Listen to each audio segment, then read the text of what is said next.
Introduce everybody. What's up, guys? Welcome to our decolonization podcast project. Oh, shit. We have our questioner, Daniela Varela.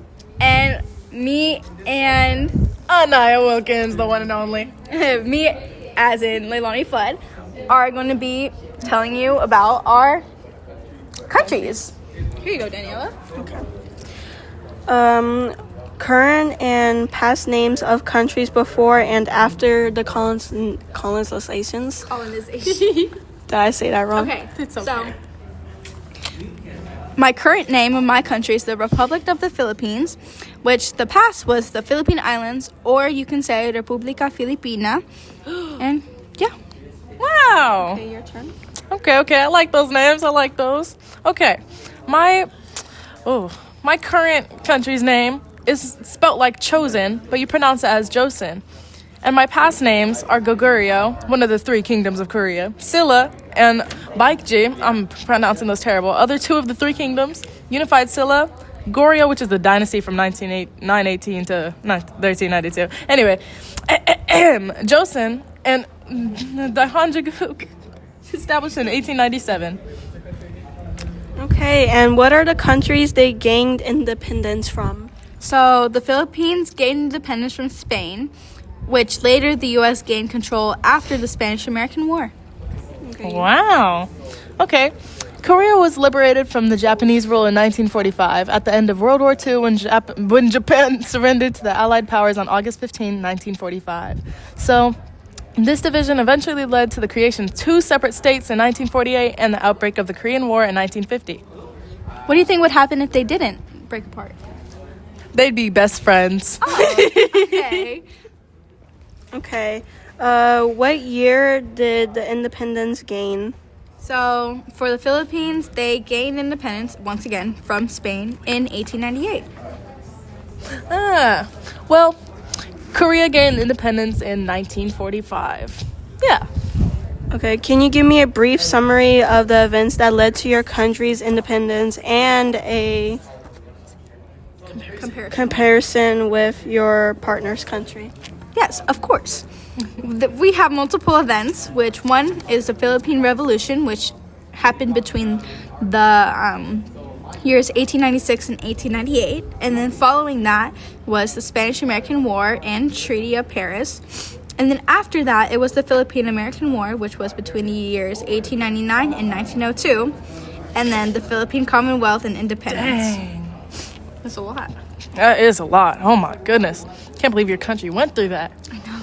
Well, what led to Korea's independence? The Japanese annexation in 1910, the March 1st movement 1919, and on March 1st, the Korean resistance and activism, World War II, Japan's defeat and Korea's liberation, and independence and division in 1948.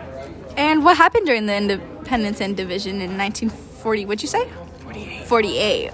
In 1948, two separate governments were established. South Korea, the Republic of Korea, August 15, 1948, and North Korea, which is the Democratic People's Republic of Korea. Oh, and when was that? In September 9, 1948. Very interesting. Okay, discuss at least two challenges that the countries had faced since independence and a comparison with your partner's countries.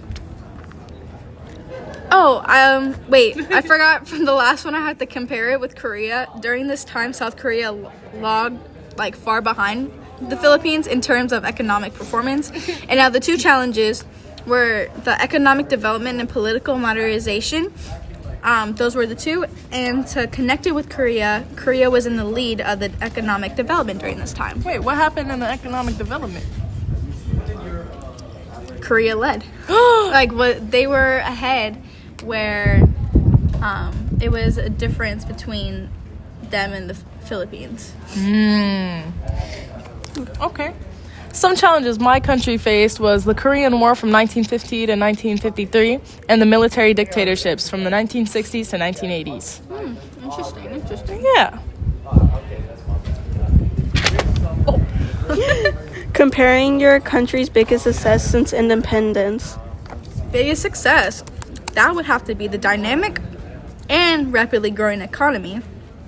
And to compare that with Korea. Korea stands out more prominently during this. So their dynamic and the rapidly growing of their economy, Korea stood out more than the Philippines. Okay. Wait. Say the question one more time, ma'am. I kind of forgot it. Could you compare your country's biggest success with facing independence? Okay. Well, Korea's independence was hard won, but its modern history has been marked by division, war, authoritarianism, I butchered that, economic struggle, and continued tension. But despite that, South Korea has emerged as a global democratic and economic power, while North Korea remains isolated and authoritarian. Ugh. Interesting. Said that terribly. Have a discussion on how at least two aspects of the main have impacted the countries since independence and a comparison with your partners. Okay, so with Maine, we have militarism, alliances, imperialism, and nationalism. I chose militarism, which it showed a complex and multi-faced impact, and it had source of security concerns and social unrest. And I also chose alliances, which alliances provided the security and defense support, and it influenced the Philippine foreign policy, economic development, and military capabilities. Oh, wow. Now that's very interesting. See now. Ooh. Two aspects of, oh my gosh, this is a hard question. Military and alliances both affected the Korean and the Philippines, and so that would connect to each other. So it's the same information that I have for Korea. Thank you for listening. This is our podcast.